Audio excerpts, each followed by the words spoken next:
नमस्कार दोस्तों, आप सभी का स्वागत है हमारे चैनल पर।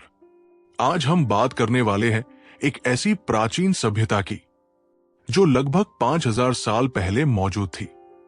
एक ऐसी सभ्यता जिसके शहर इतने व्यवस्थित थे कि आज के आधुनिक शहर भी उनसे तुलना करते हैं।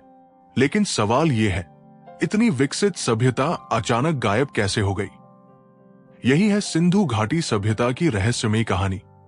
भाग 1, प्रस्तावना। मानव इतिहास अनेक महान सभ्यताओं के उत्थान और पतन की कहानी है। प्राचीन काल में जब मनुष्य धीरे धीरे शिकारी जीवन से आगे बढ़कर स्थायी जीवन की ओर बढ़ रहा था, उसी समय दुनिया के कुछ क्षेत्रों में महान सभ्यताओं का विकास हुआ। इन सभ्यताओं ने मानव जीवन को संगठित, व्यवस्थित और सांस्कृतिक रूप से समृद्ध बनाया। दुनिया की सबसे प्राचीन सभ्यताओं में सिंधु घाटी सभ्यता का विशेष स्थान है। ये सभ्यता भारतीय उपमहाद्वीप के उत्तर पश्चिमी क्षेत्र में विकसित हुई थी। इसे इतिहास में हड़प्पा सभ्यता भी कहा जाता है, क्योंकि सबसे पहले इसका पता हड़प्पा नामक स्थान से चला था। सिंधु घाटी सभ्यता लगभग 2600 ईसा पूर्व से 1900 ईसा पूर्व के बीच अपने उत्कर्ष पर थी।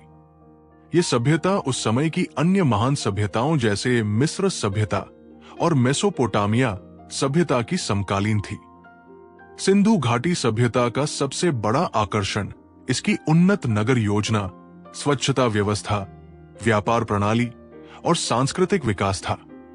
उस समय जब दुनिया के अधिकांश लोग अभी भी छोटे छोटे गांवों में रहते थे, तब सिंधु घाटी सभ्यता के लोग बड़े और व्यवस्थित शहरों में रहते थे। इस सभ्यता के लोगों ने ईंटों से बने घर, चौड़ी सड़कें, नालियों की सुव्यवस्थित व्यवस्था और जल प्रबंधन की उन्नत प्रणाली विकसित की थी। इस कारण यह सभ्यता प्राचीन विश्व की सबसे विकसित शहरी सभ्यताओं में से एक मानी जाती है। नंबर 2, आइए समझते हैं सिंधु घाटी सभ्यता की खोज कैसे हुए। सिंधु घाटी सभ्यता की खोज आधुनिक काल में हुई। प्राचीन काल के बाद कई हजार वर्षों तक ये सभ्यता इतिहास के पन्नों से लगभग गायब हो गई थी। 19वीं शताब्दी में ब्रिटिश शासन के दौरान भारत में रेलवे लाइनें बिछाने का कार्य चल रहा था। उस समय मजदूरों को पंजाब के एक स्थान पर बड़ी मात्रा में पकी हुई ईंटें मिली। इन ईंटों का उपयोग रेलवे निर्माण में किया गया।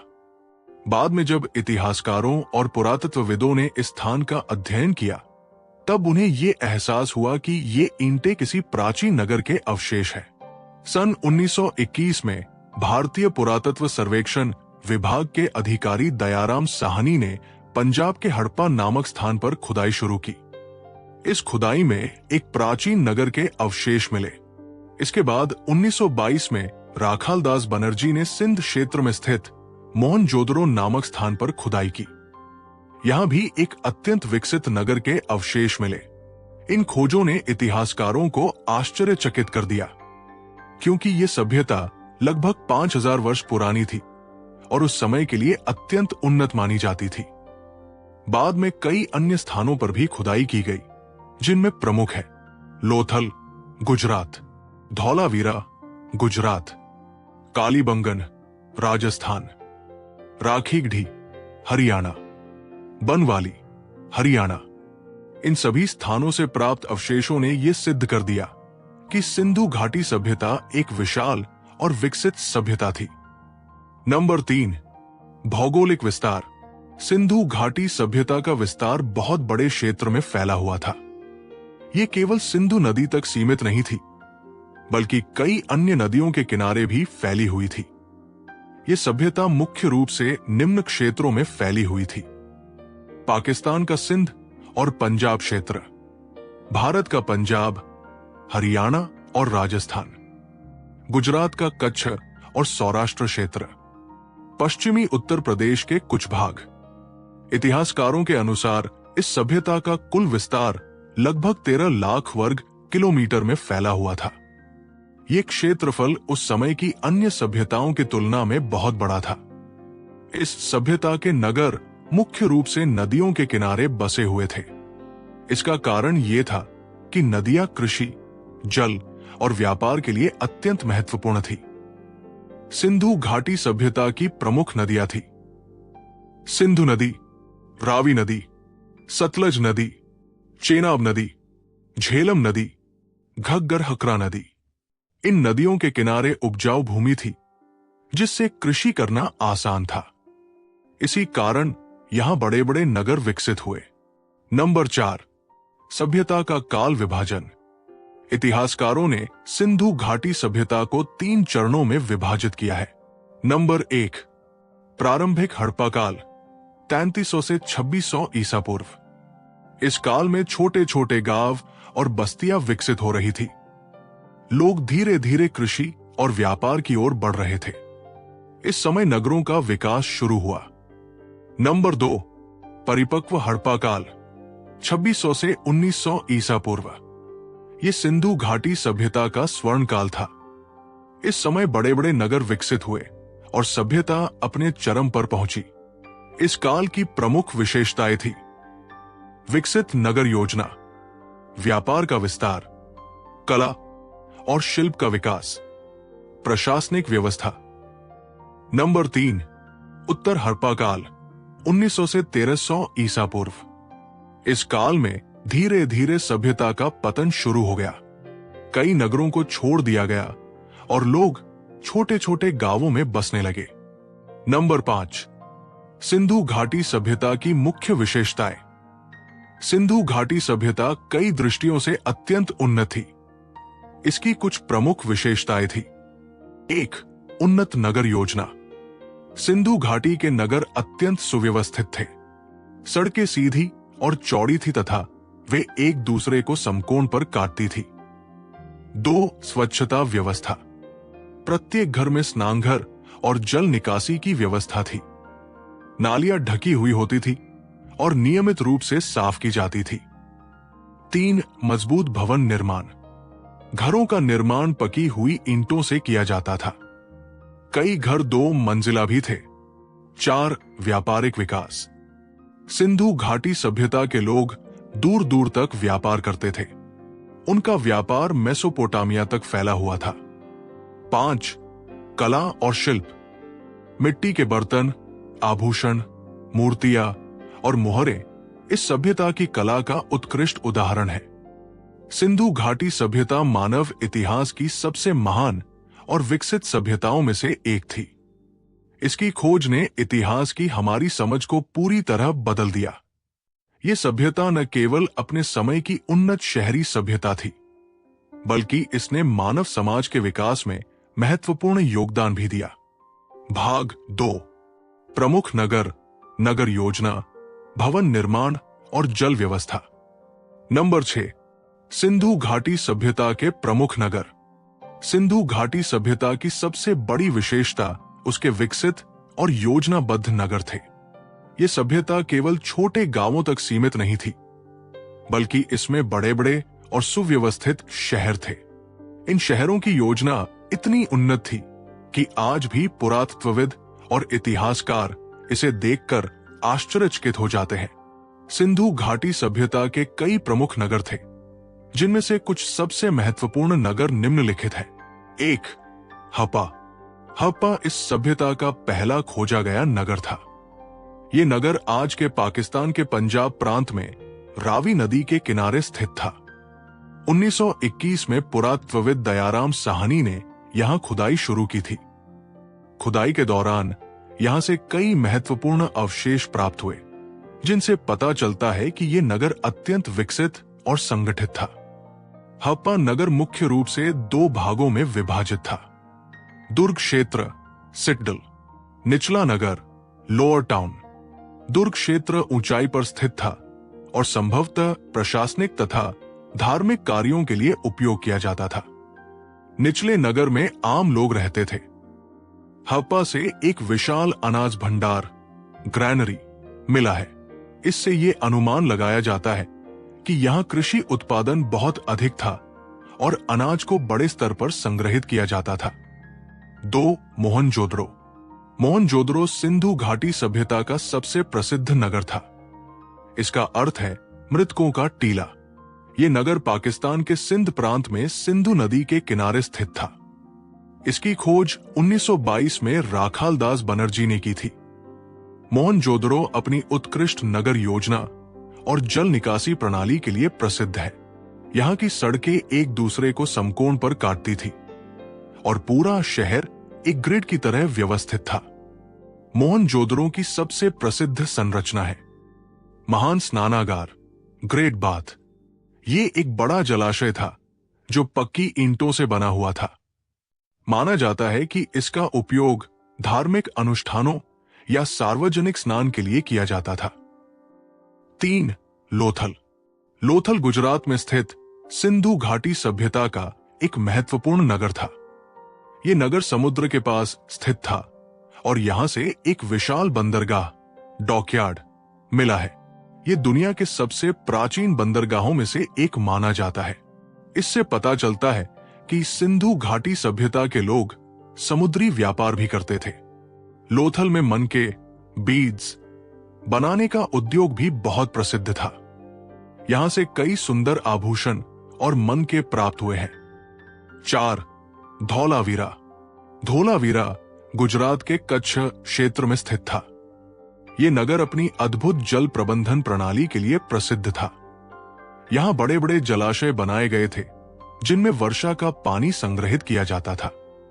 इससे पता चलता है कि सिंधु घाटी सभ्यता के लोग जल संरक्षण के बारे में अच्छी समझ रखते थे। धौलावीरा का नगर 3 भागों में विभाजित था। दुर्ग क्षेत्र, मध्य नगर, निचला नगर। नंबर 7. नगर योजना, टाउन प्लानिंग। सिंधु घाटी सभ्यता की नगर योजना अत्यंत उन्नत और वैज्ञानिक थी। नगरों की योजना इतनी व्यवस्थित थी कि आधुनिक शहरों की तरह लगती है। नगर योजना की मुख्य विशेषताएं थी। 1. ग्रिड प्रणाली। सड़कों को इस प्रकार बनाया गया था कि वे एक दूसरे को समकोण पर काटती थी। इससे पूरा शहर एक जाल, ग्रिड की तरह दिखाई देता था। 2. चौड़ी सड़कें। मुख्य सड़कें बहुत चौड़ी थी और उनके दोनों ओर घर बने होते थे। 3. अलग अलग क्षेत्र। शहर को अलग अलग भागों में विभाजित किया गया था। प्रशासनिक क्षेत्र, आवासीय क्षेत्र, व्यापारिक क्षेत्र। 4. दुर्ग क्षेत्र। अधिकांश शहरों में एक ऊंचा भाग होता था जिसे दुर्ग क्षेत्र कहा जाता था। यहां महत्वपूर्ण भवन और सार्वजनिक संरचनाएं होती थी। नंबर 8. घर और भवन निर्माण। सिंधु घाटी सभ्यता के लोग निर्माण कला में अत्यंत कुशल थे। घरों की मुख्य विशेषताएं: घर पकी हुई ईंटों से बनाए जाते थे। कई घर 2 मंजिला होते थे। घरों में आंगन होता था। लगभग हर घर में स्नानघर होता था। कई घरों में निजी कुएं भी थे। घर इस प्रकार बनाए जाते थे कि हवा और प्रकाश आसानी से अंदर आ सके। नंबर 9. जल निकासी प्रणाली। सिंधु घाटी सभ्यता की जल निकासी प्रणाली, ड्रेनेज सिस्टम, दुनिया की सबसे उन्नत प्रणालियों में से एक मानी जाती है। प्रत्येक घर से निकलने वाला गंदा पानी नालियों के माध्यम से मुख्य नालियों में पहुंचता था। इन नालियों की विशेषताएं थी: नालियां पक्की ईंटों से बनी होती थी। अधिकांश नालियां ढकी हुई होती थी। सफाई के लिए विशेष स्थान बनाए गए थे। यह व्यवस्था इतनी उन्नत थी कि आधुनिक शहरों की जल निकासी प्रणाली से इसकी तुलना की जाती है। नंबर 10. महान स्नानागार। मोहनजोदड़ो में स्थित महान स्नानागार सिंधु घाटी सभ्यता की सबसे महत्वपूर्ण संरचनाओं में से एक है। इसकी विशेषताएं थी: यह पक्की ईंटों से बना था। इसके चारों ओर कमरे बने हुए थे।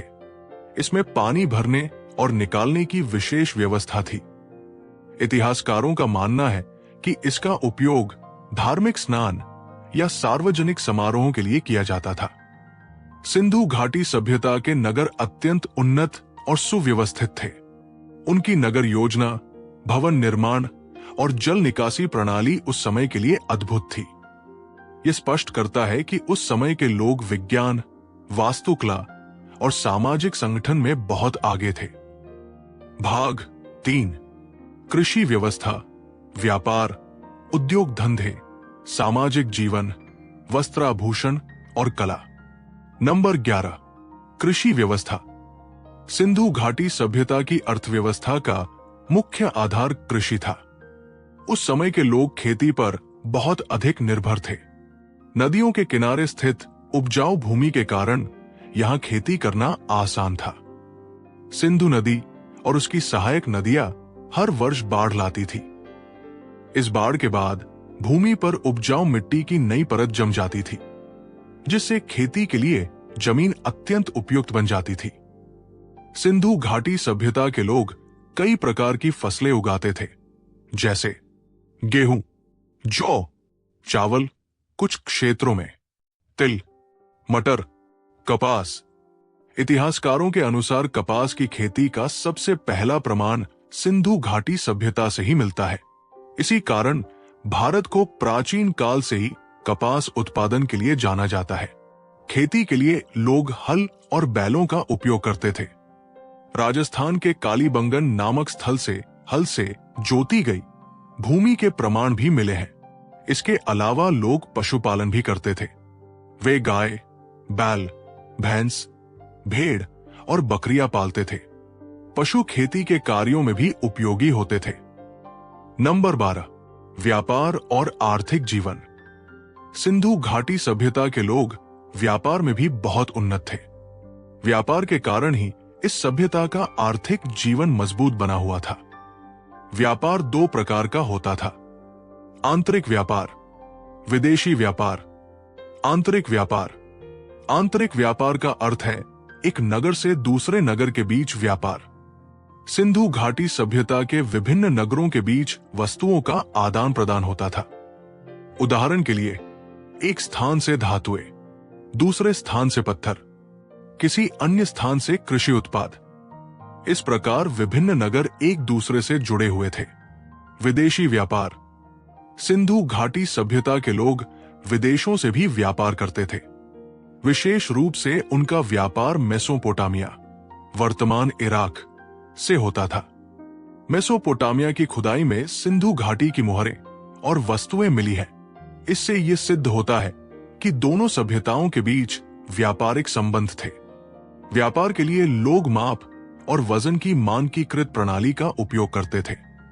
पत्थर से बने वजन विभिन्न आकारों में मिले हैं। नंबर 13, उद्योग और शिल्प। सिंधु घाटी सभ्यता के लोग विभिन्न प्रकार के उद्योगों और शिल्प कार्यों में कुशल थे। उनके द्वारा बनाए गए वस्त्र, आभूषण और बर्तन उनकी कला और कौशल का प्रमाण है।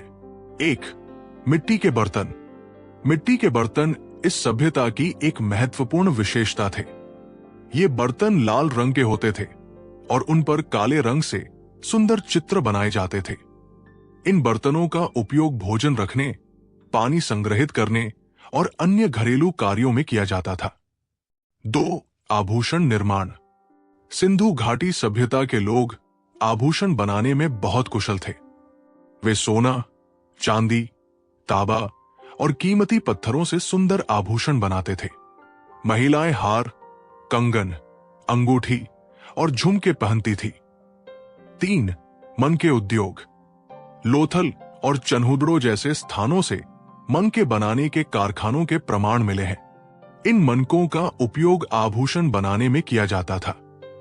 4, धातु उद्योग। सिंधु घाटी सभ्यता के लोग तांबा और कांसे से विभिन्न उपकरण और हथियार बनाते थे। नंबर 14, सामाजिक जीवन। सिंधु घाटी सभ्यता का समाज अत्यंत व्यवस्थित और शांतिपूर्ण था। यहां के लोगों का जीवन सरल लेकिन संगठित था। समाज में विभिन्न वर्गों के लोग रहते थे, जैसे किसान, व्यापारी, कारीगर, शिल्पकार। हालांकि इस सभ्यता में किसी स्पष्ट राजा या शासक के प्रमाण नहीं मिले हैं, लेकिन यह माना जाता है कि समाज में किसी प्रकार की प्रशासनिक व्यवस्था अवश्य रही होगी। लोग अपने परिवार के साथ घरों में रहते थे। घरों में आंगन होता था जहां परिवार के लोग एक साथ समय बिताते थे। नंबर 15, वस्त्र और आभूषण। सिंधु घाटी सभ्यता के लोग वस्त्र और आभूषणों के प्रति भी सजग थे। वस्त्र, लोग मुख्य रूप से कपास के वस्त्र पहनते थे। कपास की खेती इस सभ्यता की विशेष पहचान थी।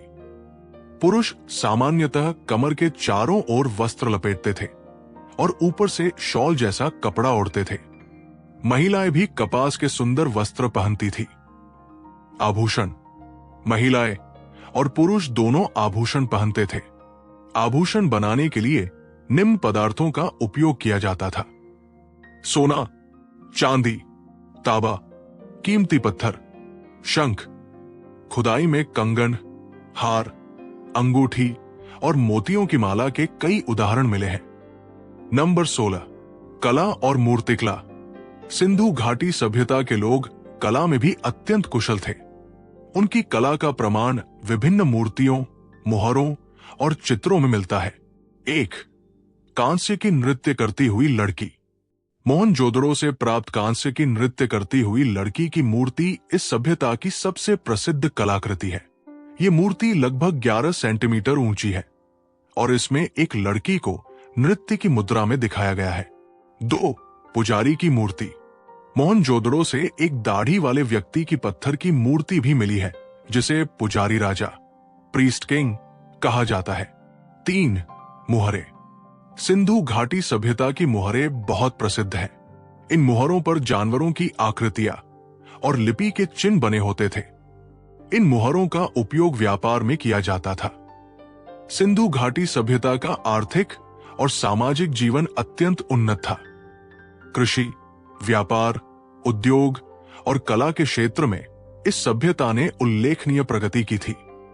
यह सभ्यता केवल शहरी विकास तक सीमित नहीं थी, बल्कि ये सांस्कृतिक और आर्थिक दृष्टि से भी अत्यंत समृद्ध थी।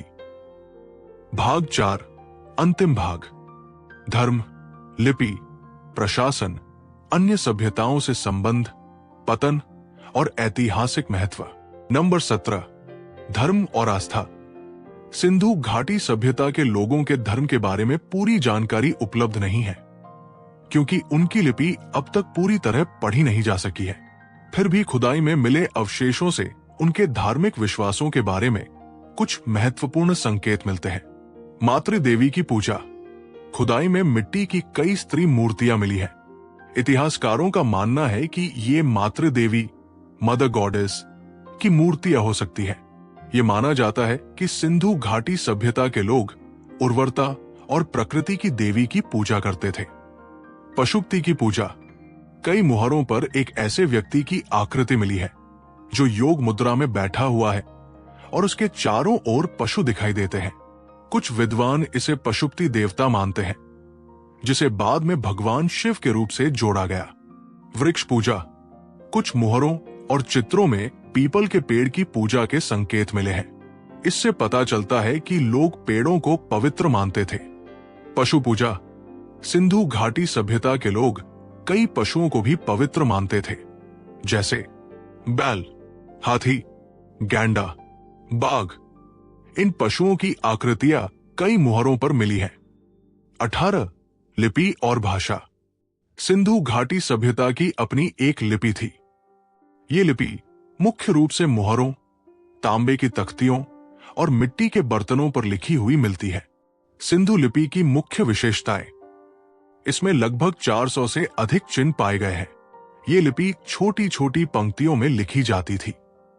अधिकांश लेख बहुत छोटे होते थे। अब तक दुनिया के कई विद्वानों ने इस लिपि को पढ़ने का प्रयास किया है, लेकिन अभी तक इसे पूरी तरह समझा नहीं जा सका है। जब तक ये लिपि पूरी तरह पढ़ी नहीं जाती, तब तक इस सभ्यता के कई रहस्य अनसुलझे रहेंगे। नंबर 19, प्रशासन व्यवस्था।